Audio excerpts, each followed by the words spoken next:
Assalamualaikum warahmatullahi wabarakatuh. Bismillah, tawakkaltu ala Allah, la haula wala quwwata illa billah. Asyhadu an la ilaha illallah wa asyhadu anna Muhammadar Rasulullah. Allahumma shalli ala sayyidina Muhammadin wa ala alihi wa sahbihi ajma'in, amma ba'd. Kita lanjutkan pada halaman 61, poin yang ke-83. Dikasih tanda aja, poin 83, ya abdu la kalut fil lutfi, wahai hambaku, aku ini tidak seperti lembutnya kelembutan, dia seperti halusnya kehalusan. Uthbitu siwa, aku telah menetapkan selain aku. Wala siwa, dan tidak ada selain aku. Kalimatnya seperti begini ya. Wala ka'azzil azzi, dan tidak juga seperti kemuliaan, dan tidak seperti kemuliaan di antara kemuliaan. Luhurnya keluhuran, mulianya kemuliaan. Ofni anis siwa, aku tiadakan selain aku. Fima ushidu siwaya, dalam sesuatu yang aku persaksikan kepada selain aku. Kalimat siwa, sinwawa, ta'ni, yakni artinya ma siwallah, selain Allah, itu namanya siwa. Atau dan istilah tasawuf lain al-aghyar, artinya selain Allah, al-aghyar atau siwa, makhluk dan sebagainya. Artinya bahwa betapa kita meyakini Allah itu ada dan kita yakin ada, tapi kenapa kita tidak bisa pernah melihatnya? Adalah karena saking sangat lembutnya, saking sangat halusnya, saking sangat mulianya. Kita juga saya kemarin juga sudah saya keterangkan, sesuatu yang tidak bisa kita lihat itu bukan karena tidak ada, karena saking kecilnya, saking lembutnya juga tidak bisa melihat. Sampai mikroskop pun di laboratorium senegara Indonesia nggak ada. Ketika yang kita lihat adalah sesuatu yang sangat lembut sekali, yaitu dalam ilmu fisika partikel. Ya, untuk melihat foton dengan mikroskop biasa, ya sangat halus sekali. Ya, atau juga terlalu besar seperti kita melihat besarnya bumi. Kita nggak bisa melihat bumi kok. Kita tinggal di bumi, kita tidur di bumi, makan di bumi bertahun-tahun, tapi kita tidak bisa melihat bentuk bumi yang sesungguhnya. Jadi untuk melihat bentuk bumi yang sesungguhnya kita harus berada di luar bumi. Ya, berapa kilometer kita bisa melihat bentuk bumi? Ya dengan pesawat terbang nggak bisa. Pesawat terbang yang kita tumpangi saat itu hanya sekitar sekian ribu kaki. Ya masih belum melihat bulatnya bumi, apalagi kalau kita ada di matahari. Ya harus sekian ribu, sekian ratus ribu, sekian ribu kilometer kita ya pakai pesawat telang-aling juga masih belum melihat bumi itu apa namanya bulat. Itulah kira-kira saking jauhnya juga kita bisa melihatnya, saking dekatnya ya nggak bisa melihat juga. Jadi sepertilah kira-kira kita harus memahaminya. Ya abdu ana adzahir, aku adalah zahir. Wala ta'ani ra'yun, tapi juga tidak bisa dilihat dengan mata, saking zahirnya. Sudah saya katakan kemarin, Gunung Ciremai itu kalau pagi kenapa kita bisa melihatnya? Ketika cahaya matahari itu belum 100%, baru 60% kelihatan. Tapi begitu siang jam 12 nggak kelihatan gunung itu. Padahal mega nggak ada, kabut nggak ada. Yang ada adalah terang benderangnya sinar matahari, malah nggak kelihatan gunungnya. Itu saking tohirnya itu sampai tidak bisa dilihat dengan mata. Wa anal batinu, dan aku ada al batin, wala tatifu fil fi bi ad-dunun, tapi juga tidak bisa dikonstruksikan dengan imajinasi kita. Ya, tidak bisa direkonstruksikan, tidak bisa dipersepsikan, tidak bisa dibayangkan dengan imajinasi kita. Mental imajinasinya nggak mampu kita mengimajinasikan Tuhan, saking batinnya Allah. Saking lahirnya nggak bisa melihat, saking batinnya nggak bisa dibayangkan, tidak bisa direnungkan, tidak bisa diimajinasikan. Kita melihat perempuan yang cantik cerita, baru pernah kita ketemu sekali, saking cantiknya perempuan. Kita mau bercerita nggak mampu, pokoknya di luar kalimat yang habis diucapkan, terus pokoknya cantik banget dah. Seperti apa udah nggak bisa dibayangkan lah, kehabisan bahasa, kehabisan kata-kata untuk menerangkannya. Ya, umpamanya seperti itu, saking cantiknya. Duit juga saking banyaknya, bukan jutawan, bukan miliarder, tapi sudah seberhahaha. Bila duit ya seberhahaha, ya kalau triliun masih triliuner. Ya dulu kalau orang kaya namanya jutawan, terus diganti lagi miliarder. Sekarang setelah jutawan, terus miliarder, terus triliuner, terus ya seberhahaha. Artinya saking banyaknya hitungan itu seperti itu, dan jumlah bilangan saking tidak ketahuinya. Ya abdu an daimu, wahai hambaku, aku adalah langgeng abadi selalu. Wala tukhbiru anil abadu, tidak dibatasi, tidak dikabari dengan abad-abad, tidak bisa diukur dengan abad. Aku adalah abadi yang tidak bisa diukur dengan abad. Berapa tahun abadnya? Ya tidak pakai abad, sudah berabad-abad, tidak bisa disifati dengan abad, pokoknya abadi. Tidak dengan detik, dengan menit, dengan hari, dengan jam, dengan tahun, dengan minggu, dengan abad. Wala tukhbiru anni al-abadu wa anal wahidu, dan aku adalah satu, tunggal. Wala tusbihuni a'dad, tapi tidak serupa dengan bilangan-bilangan. Artinya bahwa satunya aku adalah bukan satu matematika, ya, bukan satu bilangan, satu lalu dua. Aku satu, tapi bukan satu setelah lalu dua. Tidak mengenal dua. Dan juga tidak bisa dibagi dua menjadi setengah. Aku tidak ada setengahnya, aku adalah satu. Jadi satu aku bukan satu matematika, tapi satu kesempurnaan yang tak ada taranya. Maha Esa. Kullu syai'in yatlubuhu ma minhu. Jadi artinya bahwa segala sesuatu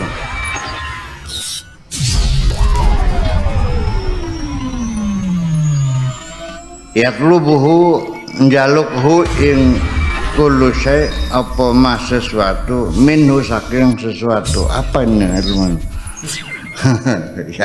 ya inilah rumitnya bahasa Arab seperti itu. Sehingga terjemahannya tidak bisa pas gitu. Ya, terjemahan makna aja lah. Segala sesuatu akan kembali kepada asalnya. Atlubuhu, dia akan menuntut kepada dia ma sesuatu minhu, daripadanya. Kamu asalnya dari tanah, nanti kamu akan diminta oleh tanah suruh kembali jadi tanah lagi, gitu.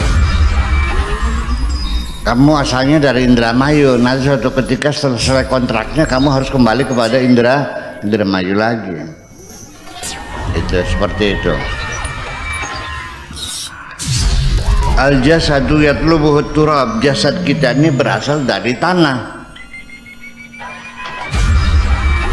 Waruhi, dan ruh. Ya.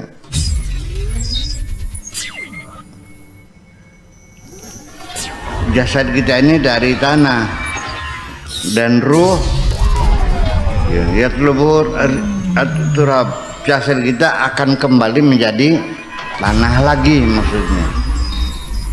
Waruhu, dan roh juga yatlubuha al-khaliq, akan kembali kepada yang menciptanya. Jasad kita ya kembali kepada jadi tanah lagi, roh kita akan kembali kepada sang pencipta lagi pada akhirnya. Wa ana al-fardu al-munfaridul mutafarridu, aku adalah esa, tunggal dan sendirian, dewekan. La ana min syai'in, aku bukan dari sesuatu. Fayatlubuni, sehingga harus aku kembali kepada sesuatu. Aku bukan berasal dari sesuatu, sehingga nanti aku akan dituntut harus kembali lagi menjadi pada asalnya. Tidak, aku bukan dari sesuatu.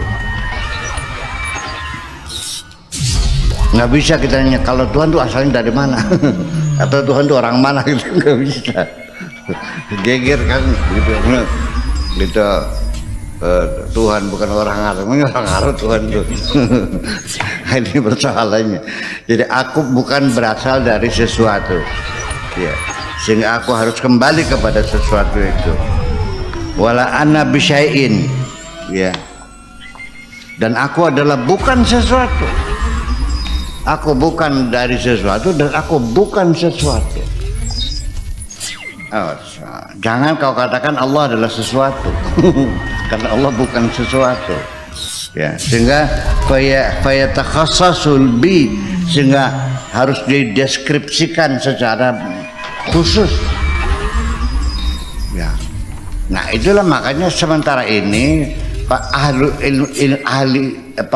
ilmu kalam atau ilmu tauhid mencoba mendeskripsikan Tuhan, menyebutkan sifat-sifat Tuhan dengan tujuan untuk menjelaskan seperti apa Tuhan,